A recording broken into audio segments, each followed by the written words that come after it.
Setahun menghilang tanpa kabar, seorang pemuda asal Sulawesi ternyata hidup sendirian di hutan yang selama ini dianggap angker. Bukan karena ingin mencari sensasi, tapi karena satu perasaan yang sering dianggap sepele, rasa malu akibat gagal kuliah. Inilah cerita Anzahyar Laajim, atau Anca, pemuda 26 tahun asal Kabupaten Banggai, Sulawesi Tengah. Namanya mendadak jadi perhatian setelah keberadaannya terungkap di Bukit Kibrewo, kawasan hutan lebat di Desa Madasari, Kecamatan Cimerak. Selama ini, bukit itu dikenal sunyi, jarang dijamah, dan kerap dikaitkan dengan cerita mistis. Namun, awal Desember tahun 2025, tempat itu menyimpan kisah yang jauh lebih manusiawi. Allahu Akbar. Ngeri, wah ya tempatnya. Dia tuh bisa naik wing, tinggal itu sekarang. Emang tahun-tahun di dia.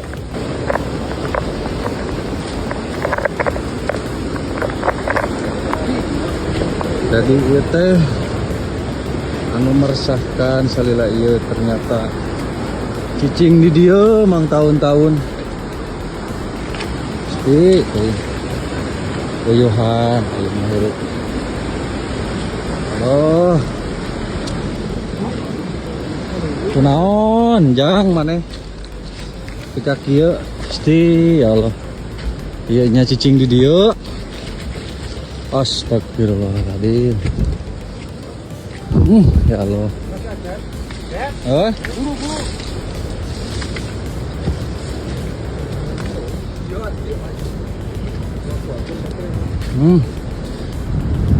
Itu. Oh, ya tenda eta. Dia goreng. Ya Allah. Keberadaan Anca terbongkar bukan dari laporan orang hilang, melainkan dari bahan makanan warga yang kerap lenyap, beras, telur, hingga nasi matang. Sering berkurang tanpa jejak, hingga akhirnya rekaman CCTV sebuah warung kecil merekam sosok kurus berpakaian lusuh, mengambil makanan secukupnya, lalu menghilang kembali ke arah hutan. Tak ada perusakan, tak ada ancaman. Hanya seseorang yang lapar dan berusaha bertahan. Saat diamankan warga, Anca tidak melawan.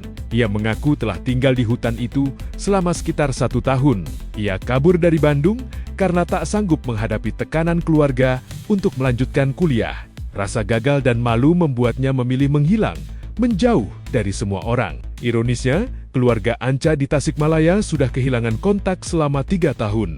Mereka tak tahu apakah Anca masih hidup, apalagi tinggal sendirian di tengah hutan. Kondisinya saat ditemukan memprihatinkan. 2 lapis pakaian lusuh, celana robek, dan tubuh kurus.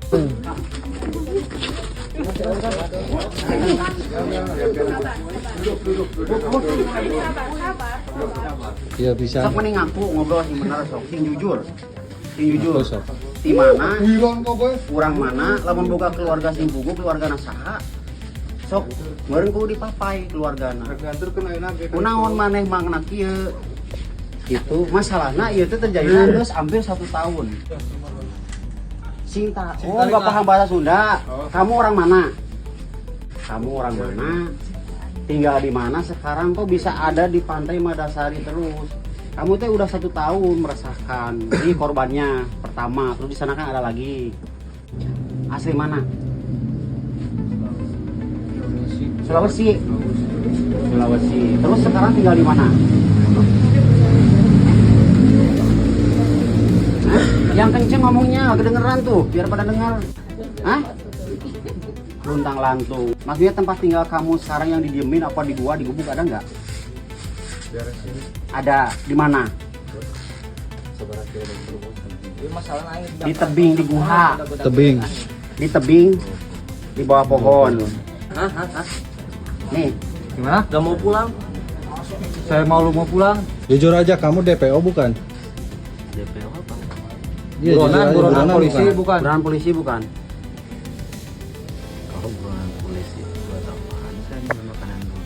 Oh, Saya ceritain maksudnya. kenceng ya, Kenceng. kenceng.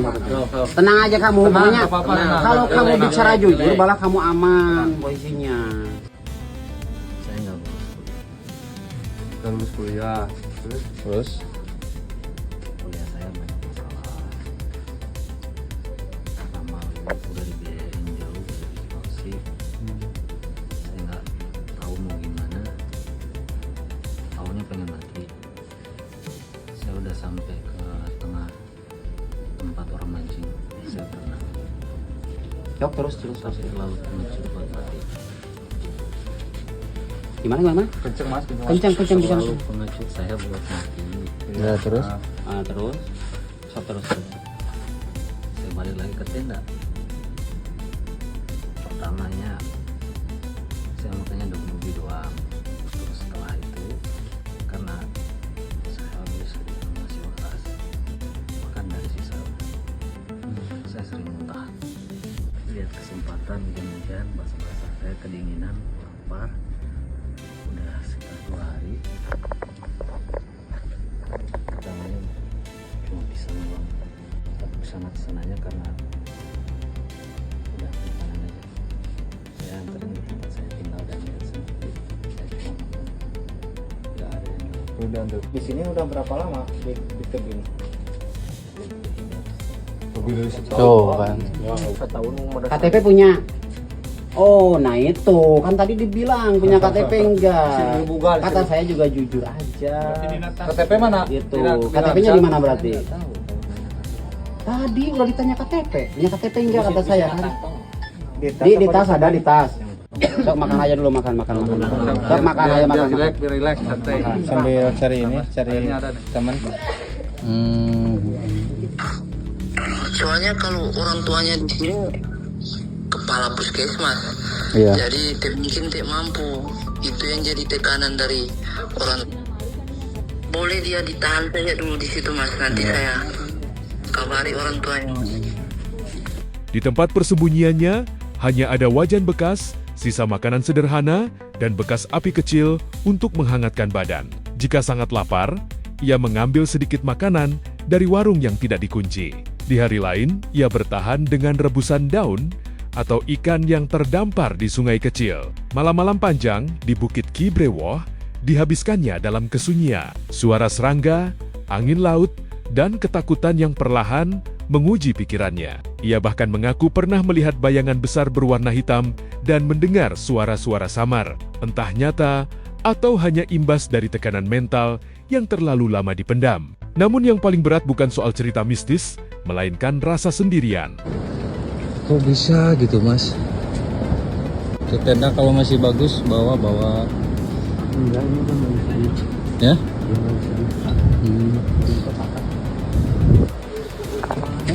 Masih ada KTP mas?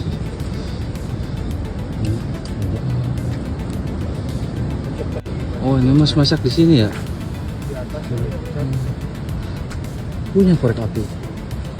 tadi kan dibuka berapa tahun. Oh, kalau masak nasi di mana? Itu Oh, ini tempat masak nasi. Oh, Ini bawa dari sini. Nemu di sini aja. di pinggir pantai biasanya. Oh, nemu. oh iya iya. Di sampah-sampah itu ya. Oh itu bumbu ya mas?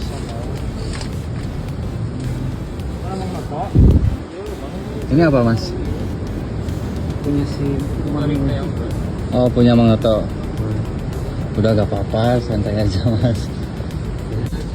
Udah kemarin musim hujan gede loh mas. ya itu. Ini pasti banyak nyamuk kan di sini ya? Bukan cuma banyak banget. Ular pernah nemu gak? Tidur sering. Tidur? Masuk ke tenda. Saya Mas- bangun pagi, baru dia keluar. Pas di kaki. Ularnya? Yang luar biasanya saya nggak digigit. Dari gigit? Ya mungkin kan hewan sini juga tahu masnya udah jahat mas. Mas coba lihat alas tidurnya pakai apa aja sih mas? Kok bisa gitu?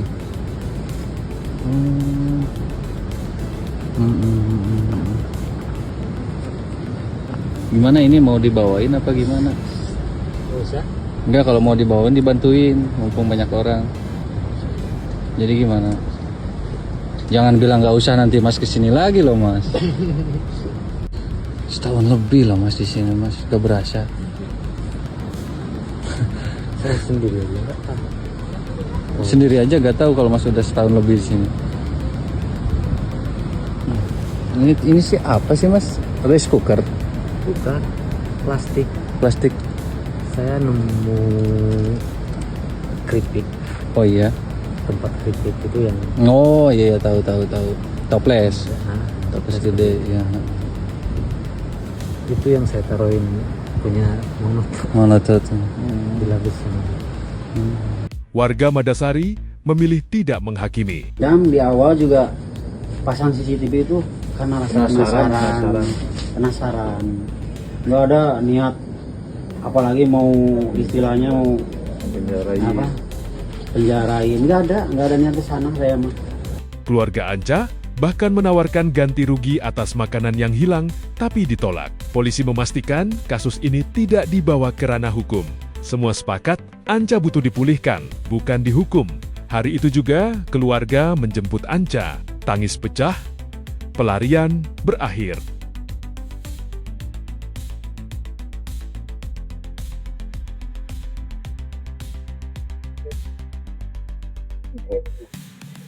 Enggak ngingisin. Kita lihat. Duduk. Biasanya dia sudah. Oh, asik sekarang. Ya. Sekarang enggak. Iya, Simpang Raja Papunya. Itu lancar Sunda. Mau kan di Sulawesi. Kuliah di Bandung. Oh, iya. Kemarin teh ya kurang lebih itu 3 tahun lah ya kabar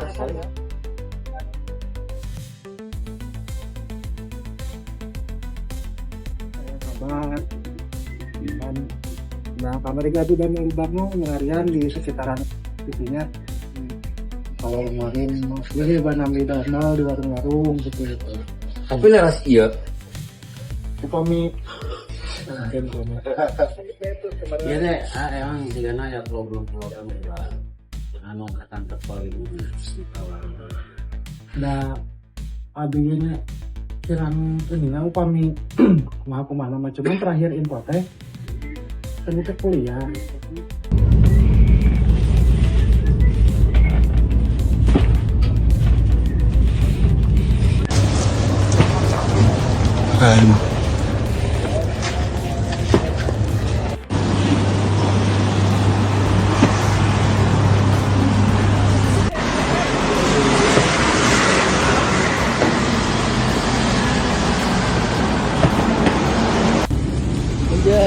Baru guys.